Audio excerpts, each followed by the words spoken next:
I never thought I'd be the guy posting this kind of story.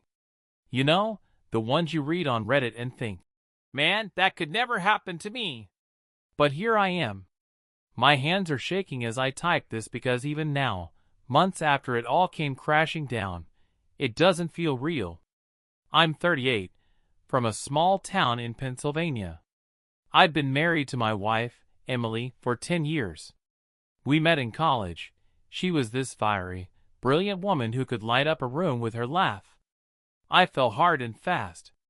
We built a life together. A modest house, 2 kids, golden retriever, the whole cliché. I worked my way up in the company I'd been at since my early 20s. And here's the kicker, my boss, David? He was someone I looked up to. A mentor, almost a friend. That's what makes this story so goddamn hard to tell. It started small. Little things you brush off because you trust your partner, right? Emily started dressing up more, even on days she wasn't planning to leave the house. She said she just felt better about herself that way, and I loved seeing her confident, so I didn't question it. She'd spend more time on her phone too. But we all do that these days, don't we? I mean, who am I to judge? I was glued to mine for work emails half the time. Looking back, the signs were there. I just didn't want to see them. The first real crack came one evening when I got home early from a business trip. I'd told her I wouldn't be back until the next day, but I missed my family and decided to surprise them. The kids were at a sleepover, so it was just Emily at home. When I walked in, she looked like she'd seen a ghost. She scrambled to close her laptop and started babbling about how she was just catching up on a TV show. It felt off. But I didn't push. I didn't want to push. I told myself I was being paranoid. Then there were the late-night work calls. The texts she'd step out of the room to answer. The weekends where she suddenly had errands that took hours. I ignored it, because the alternative, that she could be unfaithful, was too painful to consider. And because I trusted her. God, I trusted her so much. The moment that shattered everything happened on a random Tuesday. I'd forgotten my laptop at home and ran back on my lunch break to grab it. I walked in and heard her voice in the kitchen, soft and laughing. But there was no one else in the house. I rounded the corner, and there she was, FaceTiming. With David, my boss. I froze. She didn't see me right away. I heard her say, "You're terrible," in that flirty tone she hadn't used with me in years. My stomach dropped. When she noticed me, the color drained from her face. She ended the call so fast it was like the phone burned her hand. We stared at each other in this awful, heavy silence. My laptop sat forgotten on the counter between us. "What the hell was that?" I finally asked, my voice barely above a whisper. She opened her mouth to answer, but no words came out.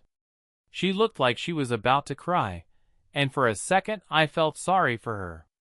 For her. "Can you believe that?" Eventually she said, "It's not what it looks like." But of course, it was exactly what it looked like. That night, after the kids were asleep, I confronted her. The truth unraveled in stops and starts. She tried to minimize it, said it was just emotional, that nothing physical had happened. But the way she avoided my eyes, the way she flinched when I asked for the whole truth, I knew. She had been sleeping with David. My boss. My friend. I felt like the floor had been ripped out from under me. I couldn't breathe. My mind kept looping. How? Why? We'd had problems, sure. But this? There was more. Oh, there was so much more. But I'll stop here for now.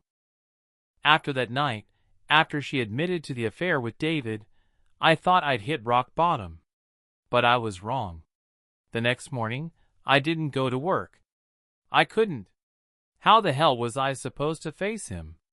The man who'd given me promotions, who'd toasted me at company parties, who sat across from me in meetings while knowing he was sleeping with my wife. Emily tried to act normal. She made the kids breakfast, kissed them on the head like nothing had happened. I just sat there at the kitchen table, hollowed out. She glanced at me, but we barely spoke. The kids left for school, and the minute the door closed behind them, it was like the mask dropped.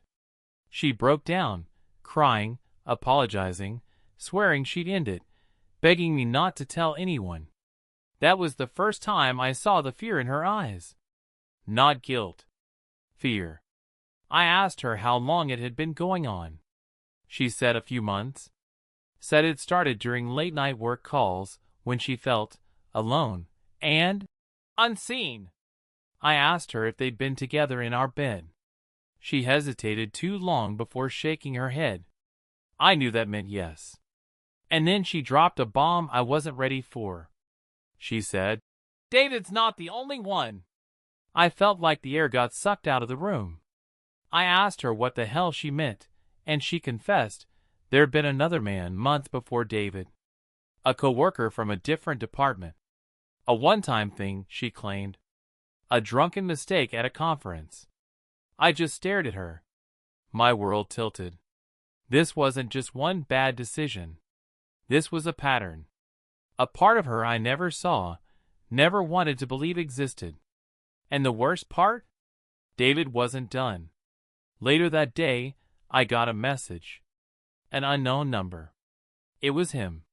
"David," he said, "can we talk? Man to man."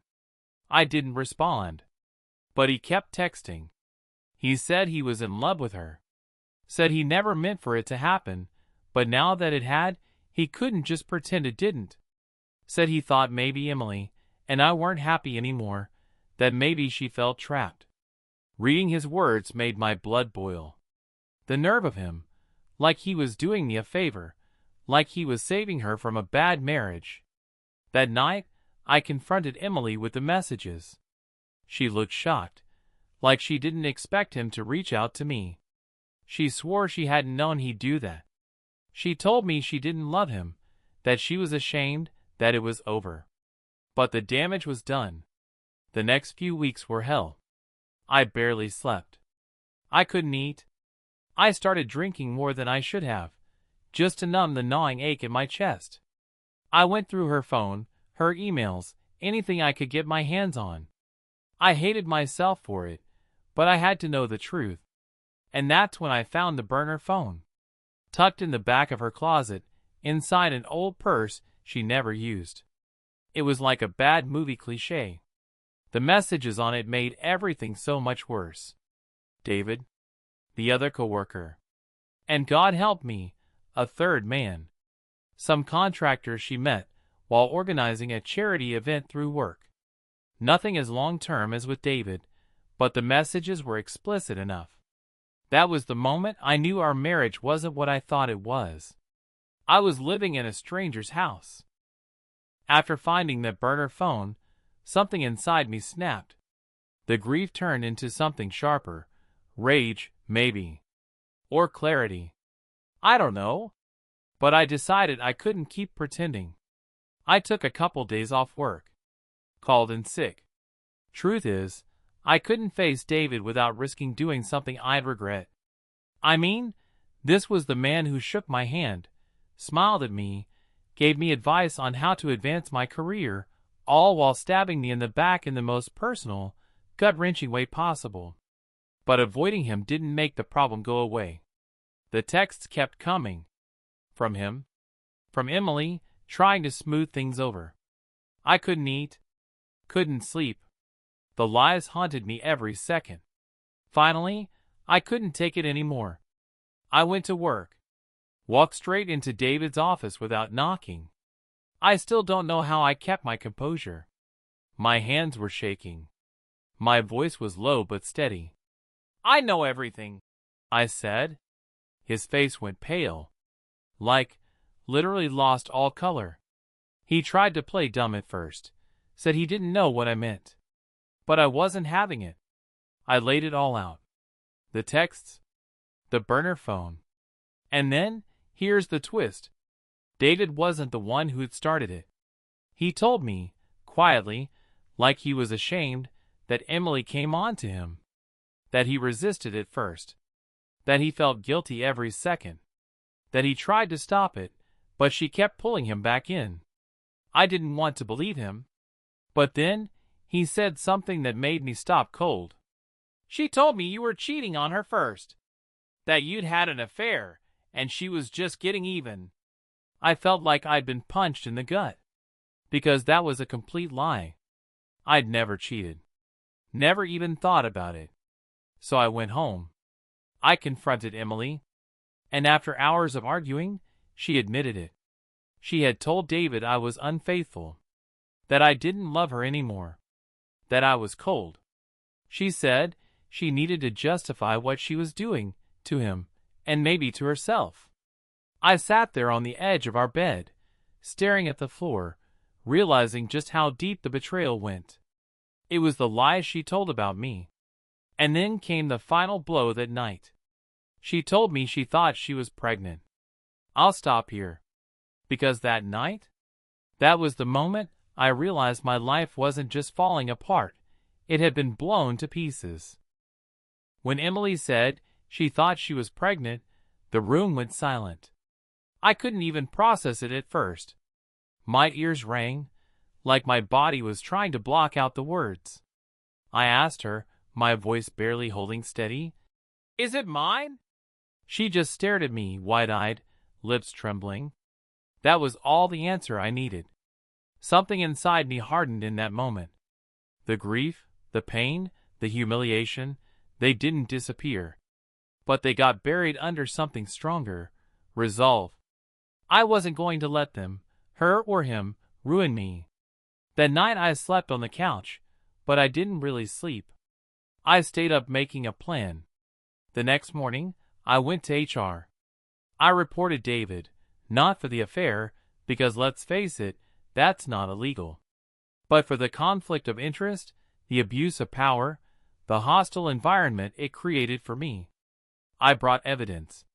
The texts, the burner phone messages, the fact that he pursued or allowed himself to be involved with a subordinate spouse.